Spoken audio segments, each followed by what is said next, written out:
Assalamualaikum warahmatullahi wabarakatuh. Pada kesempatan kali ini saya akan mempresentasikan tentang laporan pengembangan peta kendali tentang produk Asus TUF Gaming, yaitu dari produk laptop dari produk Asus. Nah, ini dibuat untuk memenuhi nilai UTS pengendalian dan penjaminan mutu. Langsung saja. Berikut adalah deskripsi produk dari Asus TUF Gaming. Asus TUF Gaming series ini merupakan laptop dengan performa yang mumpuni untuk berbagai macam keperluan, mulai dari mengetik hingga gaming dengan performa grafik yang tinggi. Nah, selanjutnya ini adalah voice of customer yang sudah disurvei.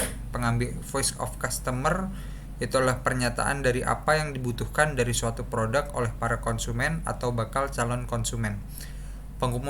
Pengumpulan data ini bertujuan untuk memenuhi kebutuhan konsumen dari suatu produk yang ingin dipasarkan. Pada penelitian kali ini digunakan metode wawancara kepada responden yang menggunakan produk terkait, yang menggunakan si Asus TUF Gaming ini.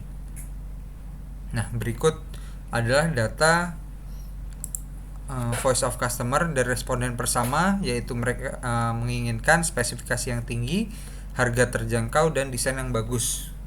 Untuk responden 2, harga terjangkau dan spesifikasi yang tinggi. Responden 3, spesifikasi yang tinggi dan desain yang bagus. Responden 4, harga yang terjangkau dan spesifikasi yang tinggi. Responden 5, yaitu mengharapkan tipe gaming atau spesifikasi yang tinggi pastinya. Dan responden 6, spesifikasi tinggi dan desain yang bagus. Nah, berikut adalah dimensinya dari harga terjangkau, yaitu conformance to specification, dan spesifikasi yang tinggi itu masuknya di performance, dan desain yang bagus itu masuk ke kategori aesthetic. Nah, berikut merupakan CTQ tree dan CTP-nya. Yang pertama untuk harga terjangkau, yaitu drivernya ada seperti yang sudah dijelaskan pada gambar ini. Dan untuk voice of customer spesifikasi yang tingginya seperti yang tertera pada gambar berikut. Dan untuk yang terakhir adalah desain yang bagus. Ini merupakan driver, event drivernya, critical to quality, dan critical to prosesnya. Nah, di sini kita akan mengendalikan CTQ yang pertama ini adalah dimensi yang ringan dan tipis dari si laptop tersebut. Ini karena laptop tersebut ada karena mayoritas orang enggan jika membawa barang yang besar dan terlalu berat. Mereka lebih memilih tuh membawa barang yang simple. Dan yang kedua, CTQ yang akan dikendalikan adalah kecepatan RAM, karena kecepatan RAM ini sangatlah penting supaya orang menggunakan laptop ini mudah untuk multitasking tanpa terjadinya lemot atau lag. Nah, selanjutnya adalah posisi pemeriksaan ini. Nah, tahapan persiapan laptop nih dimulai dari awal hingga akhir, yaitu perakitan komponen-komponennya, dan tentu saja terdapat quality control dari setiap proses tersebut. Mekanisme pengambilan datanya untuk pertama pengukuran langsung, dimensi yang dikendalikan, dimensi tipis dan ringan. Penjelasannya ini merupakan hal yang penting untuk pemilihan laptop supaya orang tidak sulit membawanya. Nah, satuannya ada milimeter. Terus alat pengukurannya ada, kita menggunakan meteran. Ukuran sampelnya itu tetap, jumlah titik periksanya ada 4, dan kita lakukan secara terjadwal. Nah, yang kedua mekanisme pengambilan datanya yaitu menghitung jumlah defektif. Ya, ini dengan ukuran sampel yang tetap, jumlah titik sampel per pemeriksaan itu ada 3. Dan cara menentukannya ya ini apabila kecepatan kurang dari 2666 MHz maka itu defektif. Ini untuk menghitung kecepatan RAM-nya tersebut ya. Dan selanjutnya adalah aktivitas pemeriksaan dari CTQ 1 dan 2. Dari yang pertama itu membuat jadwal. Nah, membuat jadwal dilakukan oleh tim pemeriksaan, yaitu teknisi, dan alat bantunya adalah alat ukur. untuk menyiapkan alat pengambilan sampel. Berarti di sini alat bantunya alat ukur, dan kedua ada melakukan pengukuran dimensi yang dilakukan oleh teknisi dan dibantu meteran. Hasilnya dicatat pada bagian data. Yang terakhir melakukan penimbangan massa total dan kita record pengambilan sampelnya. Dan yang kedua, untuk CTQ yang kedua sama seperti yang pertama, cuman nomor 2 berbeda, yaitu melakukan uji coba kecepatan RAM karena kita akan menguji kecepatan RAM tersebut. Dan yang ketiga melakukan pemeriksaan desain dan ketebalan. Yang ketiga record pengambilan sampel. Dan berikut adalah data dari CTP 1 dan 2. Nah, ini untuk data CTP yang pertama, kita ada 30 kali pengambilan sampel dan ada 4 kali pemeriksaan. Dan berikut adalah data-data yang sudah mengikuti ketentuan dari mata kuliah yang diberikan. Dan yang sebelah sini itu ada data dari CTQ kedua dengan jumlah defektif dari masing-masing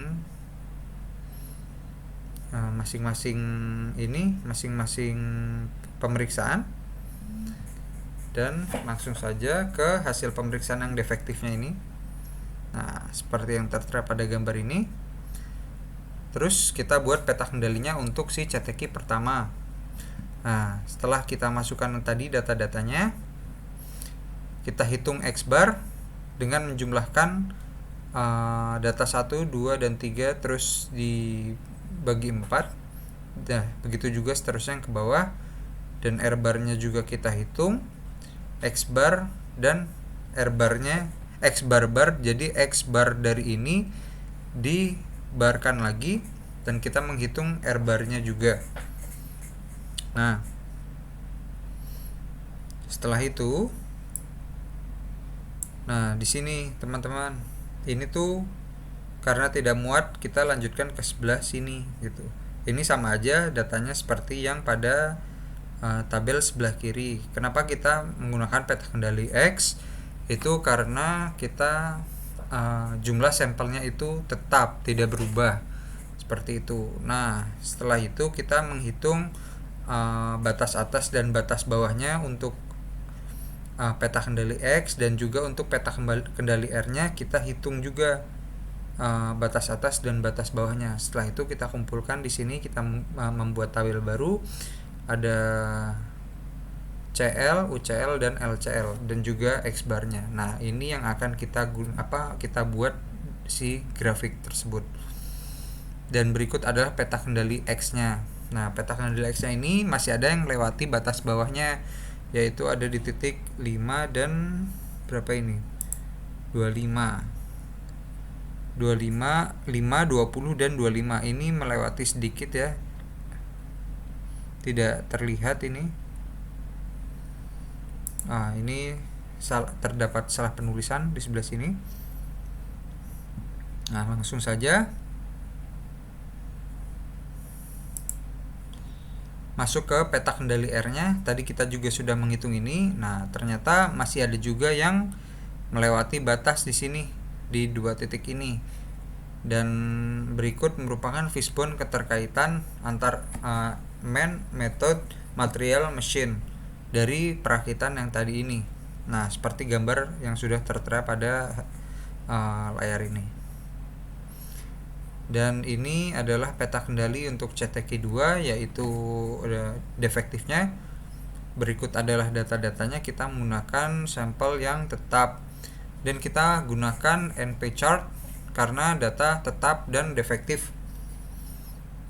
Dan ini merupakan peta kendali perbaikan untuk CTQ pertama, dan dapat kita lihat di sini langsung saja di gambar peta kendalinya. Di sini tidak ada yang melewati batas atas maupun batas bawah.